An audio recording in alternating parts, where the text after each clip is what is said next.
Let's get to it. Governor John Hickenlooper delivered his final State of the State address this week and urged lawmakers to, quote, giddy up. Focusing much of his speech on rural Colorado, he highlighted equitable access to broadband, the need to address the opioid crisis, and transportation infrastructure. There's a lot of hard words in one topic. Patty, let's get to Governor Hickenlooper's last State of the State address. What did you think, and what about the giddy up? Well, speaking of hard words, he's used giddy up before in his State of the State speeches, but he's never used topophilia. And I have to say, given the sexual harassment complaints out there, I would be a little nervous about using a word that sounds like about the worst thing Harvey Weinstein never did.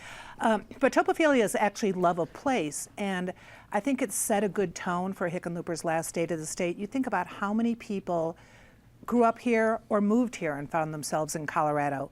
They have a love of this place. And in his final speech, he wasn't trying to tout all his great accomplishments in the past. He wasn't trying to set the stage to run for any other office. What he was talking about was the hard things he needs to deal with because he loves this place. And he's got some tough, tough things on the agenda. Para, good luck with that. Fixing the transportation hole, the education shortcomings in funding, and just what he had talked about in previous State of the State speeches, the fiscal thicket, and try saying that one 3 times, along with topophilia. Amendment 23, the Gallagher Amendment, we have the Tabor Amendment. We have really, really tough things that have put us in a fiscal thicket. And if he can solve that before he leaves office, he'll have done this place a great duty. Joey, you're our guy in the Hill. What was the reaction to the speech, and what did you think? Well, everybody likes John Hickenlooper, and everybody liked his speech, or liked parts of it. You know, it was kind of like the buffet at Country Buffet. You know, there was something there for everybody. But I did hear a future candidate there. I think that Hickenlooper is considering running against Cory Gardner in 2020, and he did talk about his accomplishments, how far we've come. You know, when he took office, we were in the depths of the recession, unemployment. Now our unemployment rate is among the lowest in the nation. He talked about those things. But when I heard giddy up, I'd say giddy up John Hickenlooper. You've got a year left. You laid out all these aspirational goals that you've had 7 years to deal with that you haven't, transportation being one of them. So it's time for John Hickenlooper to get on the horse. He's got 11 months left. Let's see what he can do. And if he doesn't accomplish these things, they'll follow him into whatever office he runs for next. Penn, as a former state lawmaker, both how you reacted to State of the States in the past and how lawmakers are reacting now, do they do much with them? No, they don't. You know, the big difference is in the past, there have been governors who, in part of their State of the State, will speak to specific concrete ideas because they've worked with a legislator or two and they know there's a bill that's going to be introduced specifically that they're going to support and weigh in on. And Hickenlooper didn't give us a sense of that in this speech. And, you know, I thought it was positive. I thought it was upbeat. But I thought it was a dangerous speech in this regard. If he does intend to become a candidate, he laid out a number of aspirational goals to accomplish this session. And you know, what others have said is right. He's had 7 years and he hasn't done them yet.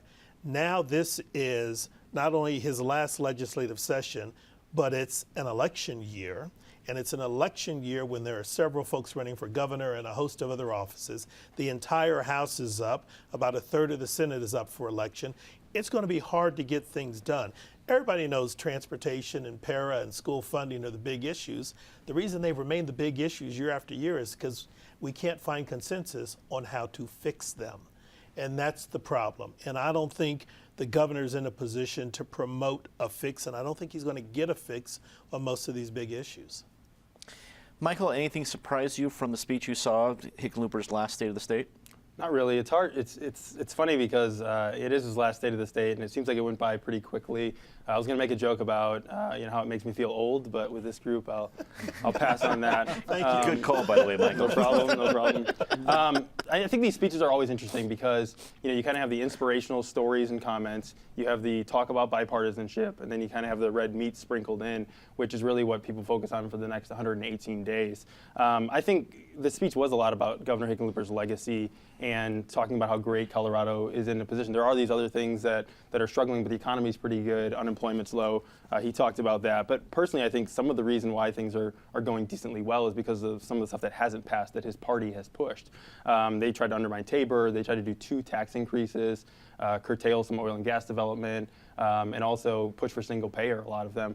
And so, I think if you look at it, and if you remember back in 2010, they put these billboards across the country that said, had President Bush and a "Miss Me Yet" sign. I think if one of these extreme Democrat governor candidates win the election, you'll have Republicans out there, with Governor Hickenlooper's picture saying "Miss Me Yet."